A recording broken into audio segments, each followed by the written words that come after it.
Karena panggung demokrasi lebih banyak dikendalikan oleh kuasa uang. Jadi uang segala-galanya, uang yang mengatur pikiran para politisi, uang yang mengatur orang bisa berkuasa. Jadi uang sudah menjadi filosofi dalam bangunan demokrasi kita. Namanya duitokrasi. Pemaparan yang tadi dijelaskan oleh Dr. Wahib tadi, apakah itu salah satu menjadi penyebab utama dari terjadinya anomali di negeri ini? Indonesia, ya, itu udah terkenal dari dulu, itu sumber daya yang begitu luar biasa, melimpah. Ada batu bara, ada emas, ada nikel, mungkin sawit dan lain sebagainya. Kalau misalnya kita baca statistiknya tuh udah angkanya itu nolnya tuh udah kayak rel kereta api begitu, Dok. Namun justru kenyataan yang terjadi, kita ini saat ini memiliki beban hutang hingga 7.000 triliun lebih. Dan kehidupan masyarakat ini jauh dari sejahtera.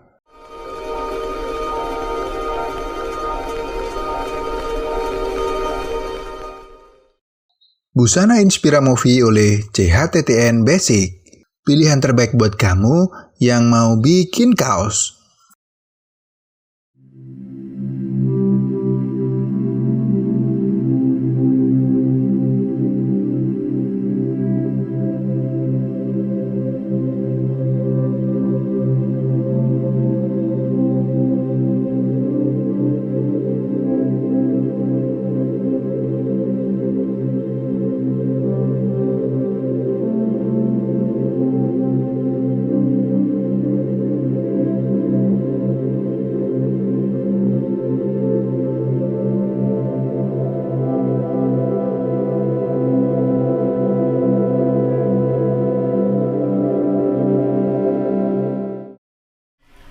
Assalamualaikum warahmatullahi wabarakatuh, sahabat-sahabat Inspira Movie. Alhamdulillah udah lama ya, udah hampir sebulan nggak bikin konten.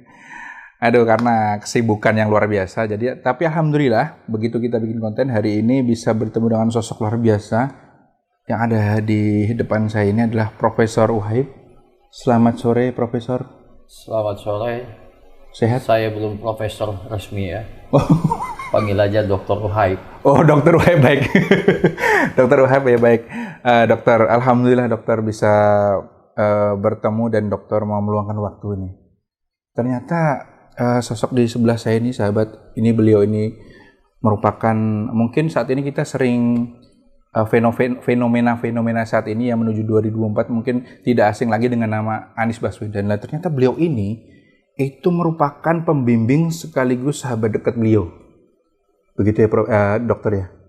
Nah, tapi hari ini yang mau saya tanyakan, Prof, itu adalah terkait kakek beliau mungkin ya. Karena kan Profesor ini salah satu mungkin dari sedikit orang nih yang pernah berinteraksi dengan beliau ketika itu. Mungkin kalau sekarang udah nggak banyak lagi yang bisa bercerita gitu lah, Prof, Dok. Nah, jadi Abdurrahman Baswedan ini adalah sosok yang luar biasa, namun banyak generasi milenial yang belum kenal ini. Mungkin bisa diceritakan secara beberapa hal terkait beliau. Silakan, Dok. Oke, terima kasih kawan-kawan semua. Assalamualaikum warahmatullahi wabarakatuh. Waalaikumsalam warahmatullahi wabarakatuh.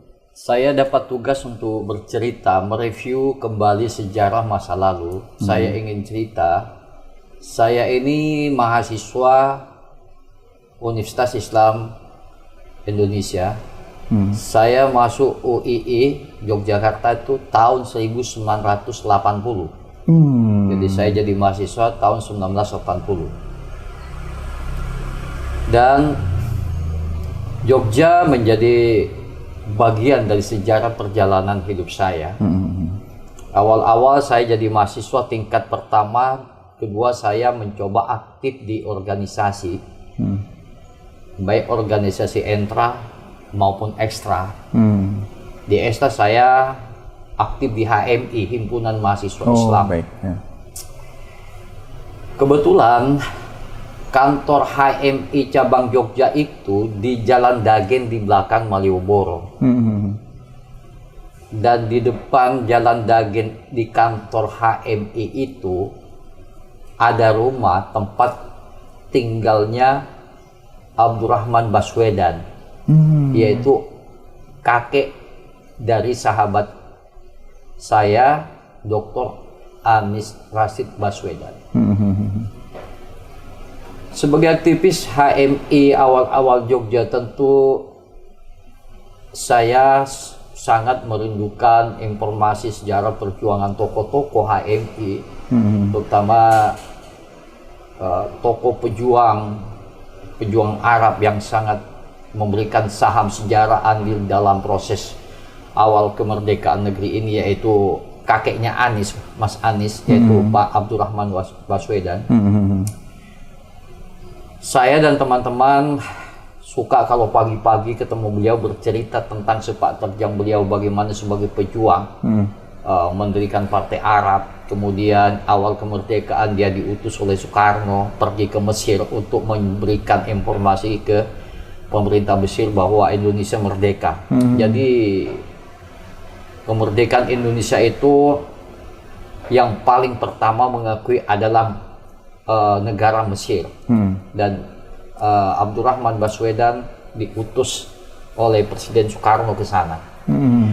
Ini satu sejarah penting dan mungkin anak-anak milenial sekarang tidak banyak yang tahu. Betul. Bagaimana tokoh pada awal-awal kemerdekaan tampil menjadi sosok yang sangat negarawan ya. Beda dengan hari ini, saya ingin mengatakan hari ini tidak ada negarawan. Yang adalah orang berlomba-lomba mencari rakus kekuasaan. Itu cerita Pak Abdurrahman Baswedan. Pemirsa, tadi ada menyebut Anies Baswedan ya.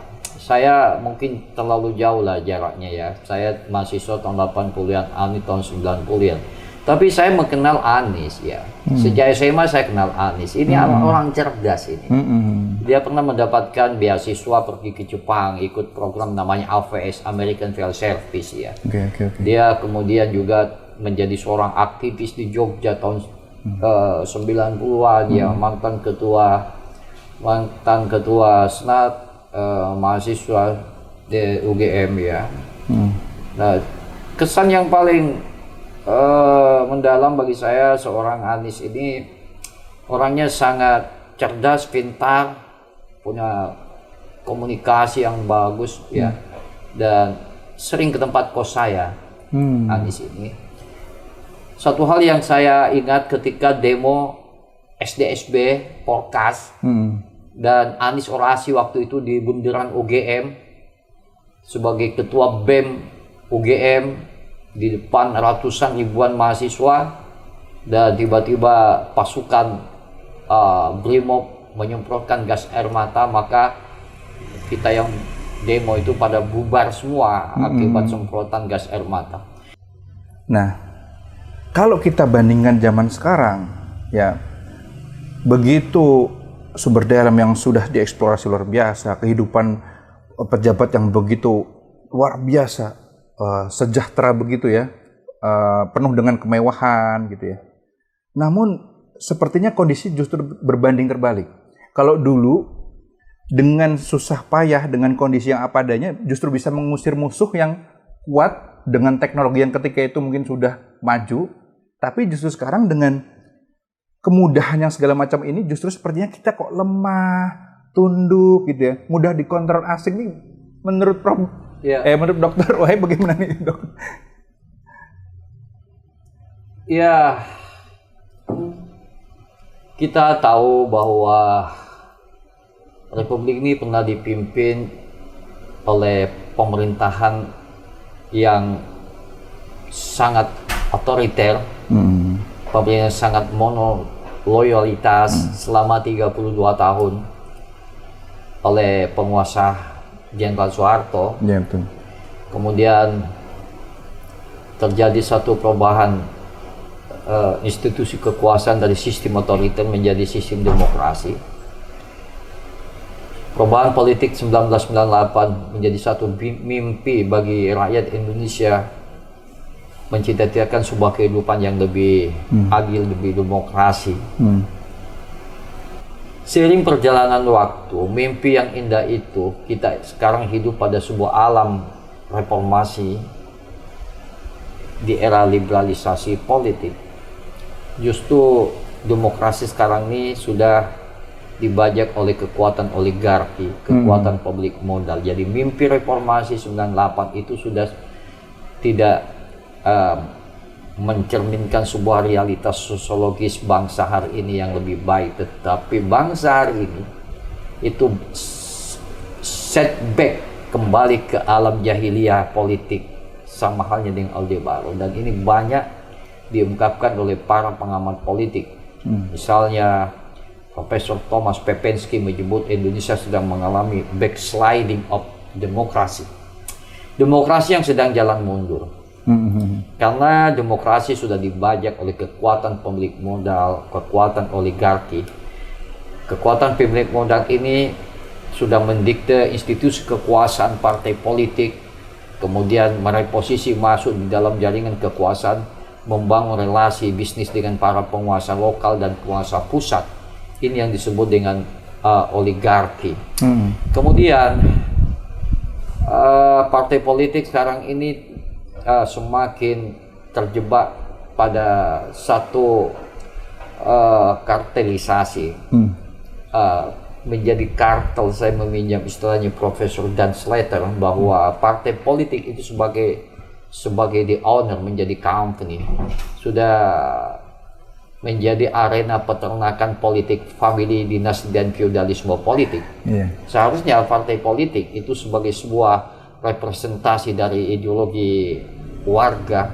Partai politik bisa membangun civic education, pendidikan politik bagi warga negara, dan membangun literasi politik. Tetapi partai politik tidak lebih sebagai kartel, sebagai arena perselingkuhan, persekongkolan antara kelompok bisnis dengan para politisi. Ini yang membuat partai politik ini semakin terjebak kepada satu kegenitan atau banalitas politik hari ini. Demokrasi sudah semakin absurd, semakin kabur, semakin tidak jelas arah kemana ini. Saya banyak bicara soal politik, partai politik, karena partai politik ini bagikan Tuhan kedua. Dalam tanda kutip, karena partai politik bisa memproduksi mesin kekuasaan, mulai jadi presiden, gubernur, bupati, wali kota. Partai politik sangat penting. Tetapi faktanya di Indonesia, partai politik itu sudah menjadi peternakan politik famili, politik dinasti, dan persekongkolan politik, persekongkolan bisnis lewat partai politik. Jadi partai politik sudah jauh dari esensi secara teori, bahwa partai politik seperti saya sebutkan sebagai aspirasi, ideologi, cita-cita bangsa. Tetapi partai politik sudah menjadi watak-watak kartel, menjadi perusahaan. Elit-elit partai politik itu sudah menganggap partai itu sebagai milik pribadi, bisa diwariskan kepada anak dan cucu. Ini sebuah realitas sistem politik kita. Jadi kerusakan sistem politik hari ini, itu akar masalahnya adalah pada partai politik. Yang kedua, sistem politik yang oligarkis, kemudian undang-undang partai politik, undang-undang pilpres, undang-undang pilkada.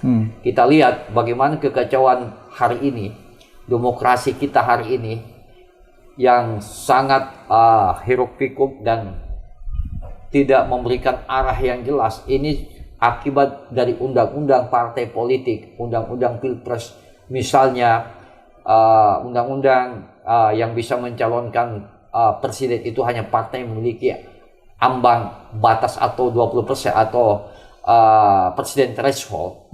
Ini sumber kekacauan demokrasi hari ini.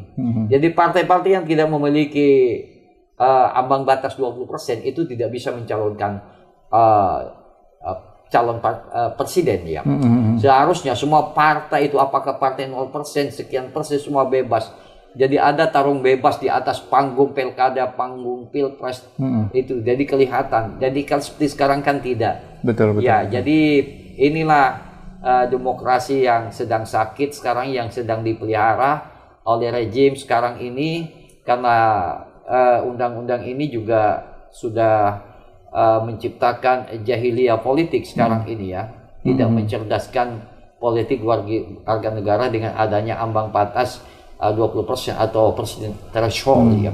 Sehingga partai itu tidak lagi bisa mencalonkan calonnya sebagai presiden. Jadi ini sebuah pengkhianatan terhadap suara rakyat oleh partai ini.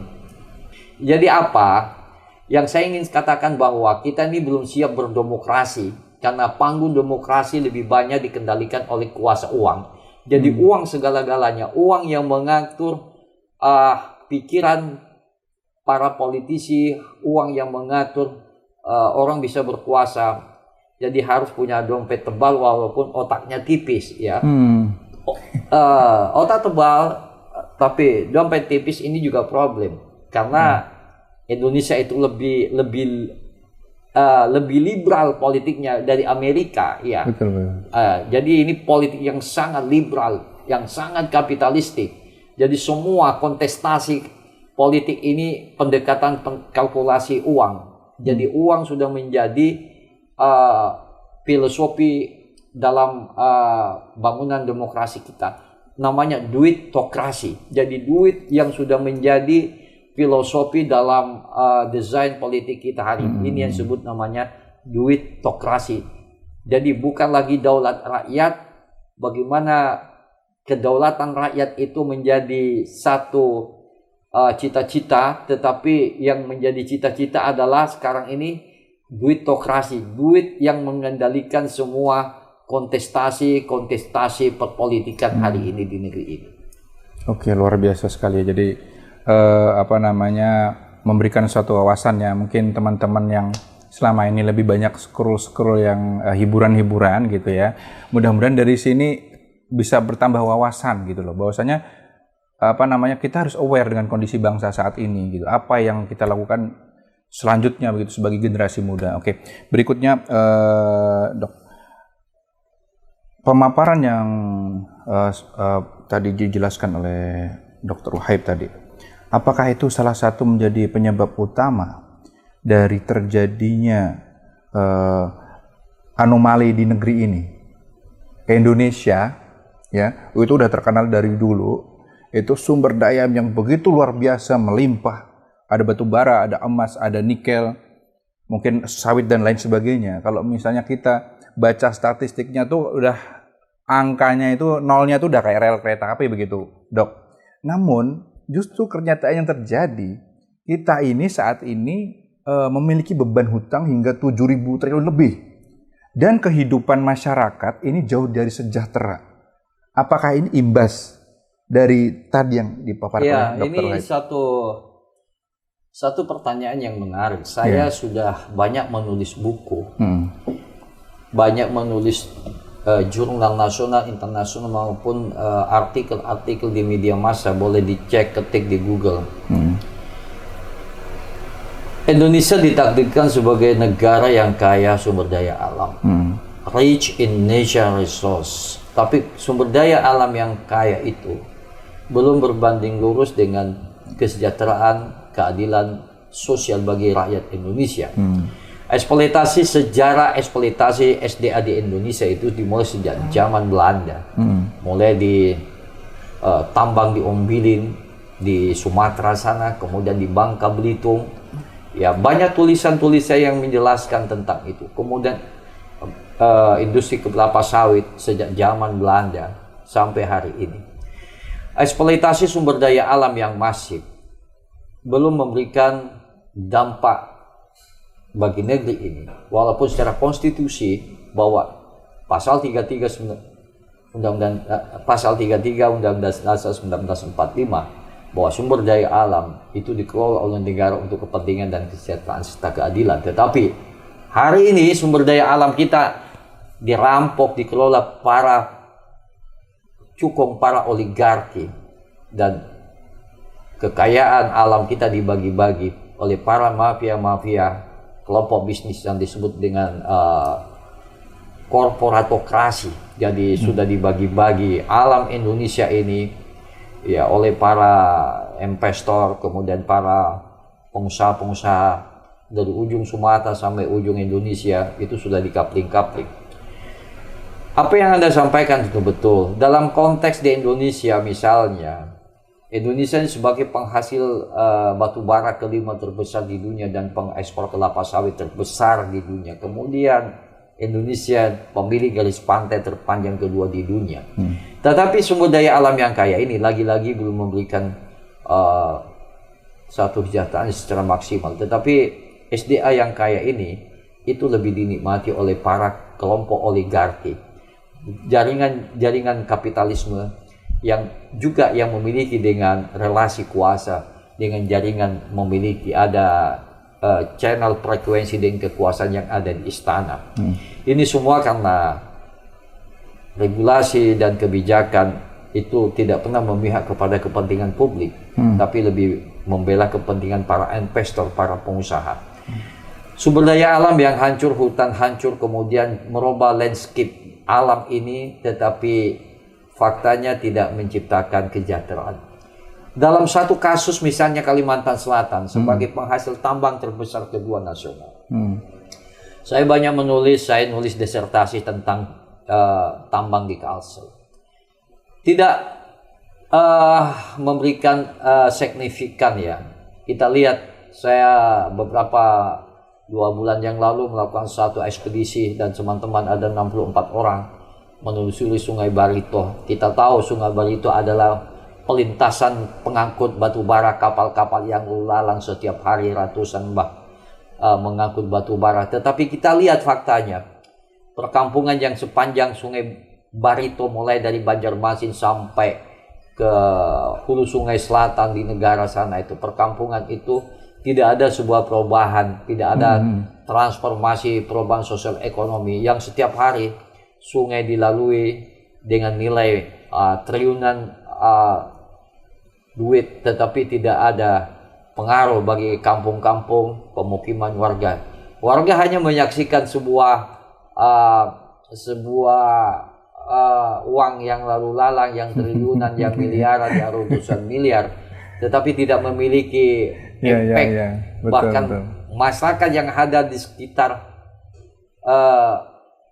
Sungai Barito itu menjelaskan justru kami lebih menderita dari zaman Belanda, zaman VOC, zaman Jepang, karena sudah terkontaminasi, sungai sudah rusak, kemudian polusi udara, kemudian struktur sosial ekonomi sudah hancur akibat eksploitasi tambang yang masif. Nah, pemirsa, ini sebuah realitas. Sebuah negara yang kaya sumber daya alam tetapi tidak memberikan impact kepada rakyat, kepada publik, tetapi yang menikmati adalah para pengusaha, para pebisnis itu. Saya ingin menjelaskan, belum ada satu teori, belum ada satu riset yang menjelaskan sumber daya alam yang kaya, automatically negara itu juga akan kaya. Banyak kasus misalnya Belanda, kemudian di Venezuela dan beberapa negara di Afrika, bahwa negara yang kaya itu, sumber daya alam yang kaya tidak otomatis memberikan impact kesejahteraan bagi sosial ekonomi warganya. Justru banyak tulisan yang menjelaskan, salah satunya tulisan Profesor Jeffrey Sachs yang sangat terkenal bukunya Escaping Nature Resource Curse. Kalau kita terjemahkan yaitu berkelit dari kutukan sumber daya alam, bahwa sumber daya alam itu justru menjadikan para penguasa negeri itu yang kaya sumber daya itu menjadi pemerintah yang korup, dan sistem politik demokrasi mengalami the lack of demokrasi yang kacau, karena terjadi persekongkolan antara penguasa dan pengusaha dan masyarakat yang berusaha, baik itu secara legal maupun ilegal, itu sering mengalami intimidasi. Ini yang terjadi di beberapa negara di Afrika, misalnya negara Sierra Leone. Nah, kasus beberapa negara Afrika, negara yang sumber daya alam yang kaya, tetapi masyarakatnya miskin, itu juga terjadi di Indonesia. Betul, betul. Misalnya bagaimana Morowali, kemudian Bombana Selatan, Kalimantan Selatan yang habis hutan, kemudian Gunung Gundul, kemudian terjadi lubang-lubang ratusan tambang di Kalimantan Selatan dan Kalimantan Timur, tetapi faktanya masyarakat tidak mendapatkan keuntungan apa-apa. Pembangunan di Kalimantan Selatan pun kalau kita merujuk data dari 37 provinsi Kalimantan Selatan Human Development Index itu ranking ke-25. Seharusnya Kalimantan Selatan yang memiliki potensi sumber daya alam dan kelapa sawit sudah menjadi sebuah provinsi yang leading, yang infrastruktur ekonomi sudah lebih sejahtera, lebih baik dibandingkan daerah yang tidak memiliki sumber daya alam. Ini bicara soal Indonesia. Kita belajar dari Jepang, Korea Selatan, dan Taiwan. Dia tidak memiliki SDA sumber daya alam sama dengan Indonesia. Tetapi yang dibangun adalah otak dan human development. Jadi membangun namanya human capital, modal manusianya. Bisa Jepang, bisa leading, Korea Selatan, dan Taiwan. Yang dibangun adalah kualitas pendidikan. Yang dibangun adalah manusianya. Yang dibangun adalah human capital. Indonesia tidak. Kita lebih termanjakan oleh kekayaan sumber daya alam. Dan sumber daya alam, khususnya di Kalimantan Selatan, bukan saja menjadi sebuah aktivitas ekonomi dan bisnis, tetapi sudah menjadi alat persekongkolan antara politisi dan bisnis. Khususnya dalam menjelang kontestasi pilkada, pemilihan kepala daerah, gubernur, bupati, wali kota, pilpres. Luar biasa ya, sangat detail beliau menjelaskan ya bagaimana kondisi negeri ini, siapa yang ngontrol, terus untuk apa dan untuk siapa, ini sudah jelas. Oke. Nah kemudian ya yang menarik dok, kalau saya suka di pinggir-pinggir jalan nih dok, kita kan kalau di Banjarmasin ini banyak tukang pentol ya dok ya, yang paling terkenal gitu ada di mana ada pentol, kita sambil ngobrol dengan mereka ini.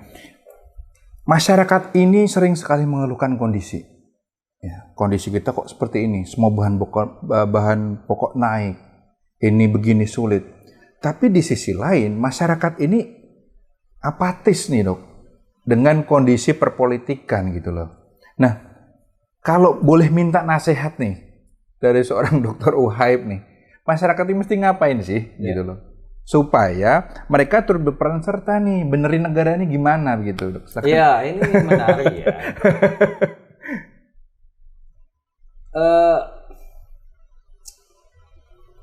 Perasaan apatisme, perasaan cuek, perasaan apolitis itu sangat kuat di dalam masyarakat.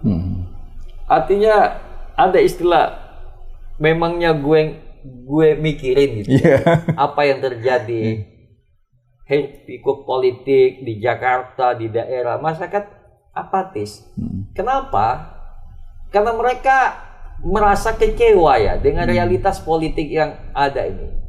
Kejahatan-kejahatan politik yang dipertontonkan para politisi baik di Senayan, di daerah, tidak merespon ya keinginan masyarakat, bagaimana masyarakat sudah menyumbang suara di bilik.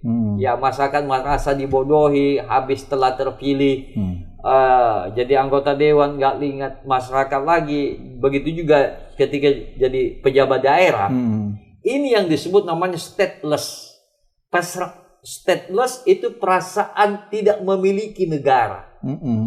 Jadi kalau ini berkembang dari sekian puluh juta rakyat Indonesia, perasaan tidak memiliki negara, stateless feeling, perasaan tidak memiliki, ini berbahaya. Bagaimana demokrasi Indonesia ke depan? Karena ada apatisme masyarakat. Apatisme dan pragmatisme masyarakat ini yang menjadi penyakit di alam demokrasi hari ini. Jadi ada apatis, kemudian juga pragmatis.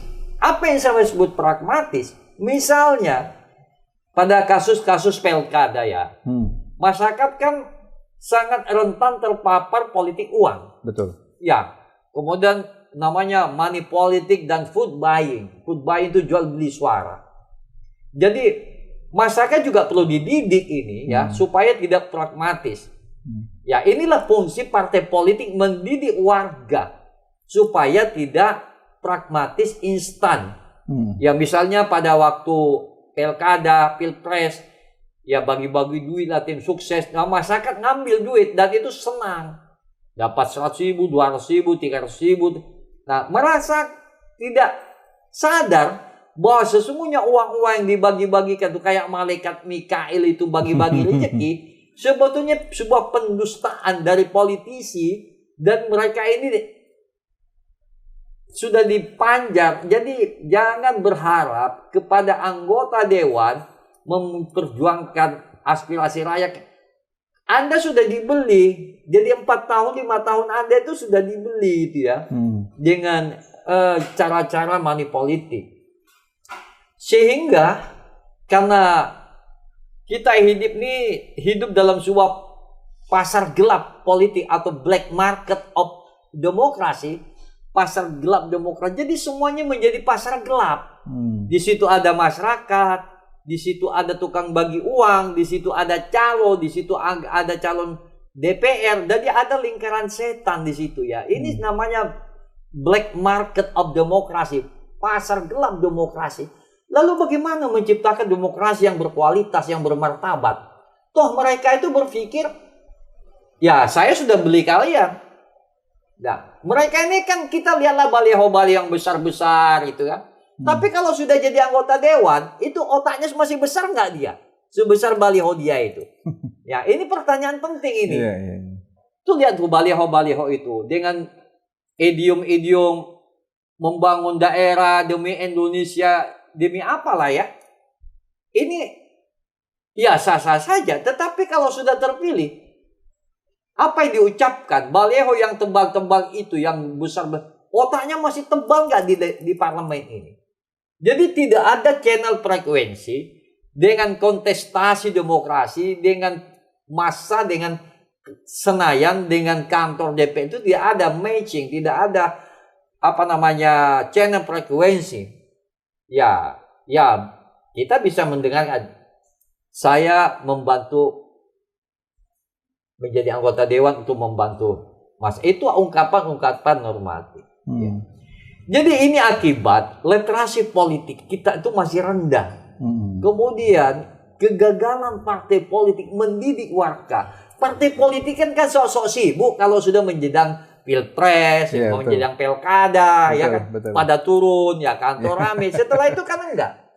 Jadi saudara-saudara sekalian, ini sebuah realitas kita. Jadi kalau kita mengamputasi persoalan bangsa ini, itu harus dimulai dari perilaku politik elit kita, perilaku partai politik. Ini masalahnya di situ. Jadi kalau terjadi pembusukan politik, political decay, pembusukan politik, kayak ikan tuh busuk selalu dimulai dari kepala, bukan dari ekor. Artinya bangsa ini, negeri ini rusak, busuk itu karena dari partai politik. Ya, kalau partai politik sebagai mesin yang memproduksi kekuasaan, mesinnya juga rusak, becek, apa yang terjadi? Seperti hari ini, kita lihatlah bagaimana turbulensi politik hari ini. Bagaimana kasus-kasus yang terjadi ini, yang lagi rame sekarang ini, saat-saat menjelang pilpres. Artinya kita ini tidak siap berdemokrasi.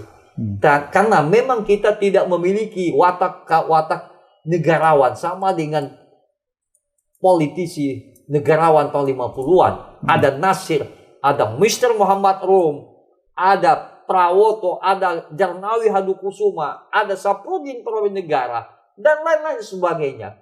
Khususnya dari tokoh-tokoh Masumi. Yang ada sekarang ini adalah politisi-politisi karbitan. Saya menyebut para badut-badut politik yang nyuwun saya sekedar mencari pekerjaan menjadi anggota dewan. Ya, tidak ada satu gairah, satu aura bagaimana memperjuangkan aspirasi rakyat. Mereka ini semua pedagang kok, ya. Ya, ngamburin duit, kemudian jadi anggota dewan, bagaimana how to the money. Makanya janganlah banyak berharap dengan anggota-anggota dewan di Senayan, di daerah, karena Anda itu sudah dibeli. Ya, Anda itu sudah dibeli, spend a lot of money. Ya, jadi kita rakyat yang paham-paham saja, jangan pilih ya politisi-politisi itu yang tidak memiliki karakter ya, yang tidak memiliki satu integrity. Jangan Anda karena dapat uang. Lihat aja baliho-baliho itu yang terpampang di mana-mana. Ya, kita tidak tahu ini siapa-siapa ini ya. Ya, tetapi rakyat juga harus cerdas. Kita bangsa harus cerdas. Warga Kalsel harus cerdas. Jangan mau dibodoh-bodohi dengan para politisi-politisi. Mereka itu semua badut-badut. Belum tentu ingat sama rakyat kalau sudah terpilih. Kita berharap ada sebuah perubahan akan datang. Tidak seperti apa yang terjadi hari ini. Demokrasi yang sudah tersesat. Oke. Luar biasa sekali ya. Sangat tegas sekali beliau memberikan wejangan kepada kita. Dan tentu saja menarik ya. Tadi harus banyak orang yang berpartisipasi untuk mengedukasi masyarakat juga. Cuma dari sisi masyarakat mungkin juga harus ditingkatkan awareness-nya juga terkait kondisi. Jangan sibuk mungkin sibuk dagang, sibuk jualan, tapi ya sambil cari informasi begitu ya Dok ya. Karena kan zaman sekarang kan gampang nyari informasi. Kan semua juga punya handphone begitu ya Dok ya. Jadi jangan cuek begitu, karena sebenarnya pada dasarnya seolah-olah kita tidak terimbas, tapi sebenarnya justru kita adalah korban yang terkhusus lagi mungkin anak cucu kita nanti. Itu nanti mungkin kalau kita tidak ikut berperan serta itu akan menjadi korban yang pastinya justru mereka gitu. Maka kita juga ngajak sih masyarakat menuju 2024 ini, yuk banyak-banyak baca, banyak-banyak cari informasi sehingga kita mendapatkan pemimpin yang pas begitu ya untuk negeri ini ya. Oke. Sebelum ditutup Dr. Wahib, ada kenang-kenangan sedikit dari Inspira Movie. Mas tolong Iya. Mas Has biar ini nemenin saya. Thank you. Nah, ini ada sedikit kenang-kenangan, Dok, dari CHTTN. Apa itu CHTTN? CHTTN ini adalah produsen kaos yang 90% karyawannya adalah anak jalanan. Oh, gitu ya. Luar biasa sekali. Jadi, thank you CHTTN. Ini saya kasih ya ke Dr. Wahib. Dr. Wahib, mungkin berkenan menerima. Terima kasih. Silahkan. Ya. Terima kasih, Dok. Terima kasih. Selamat sore pemirsa dimanapun Anda berada. Terima kasih, Dok. Sahabat-sahabat Inspira Movie, jangan lupa share-share video kita ya, dan kita ketemu di tayangan yang lain dengan narasumber yang tidak kalah fantastisnya. Assalamualaikum warahmatullahi wabarakatuh. Waalaikumsalam.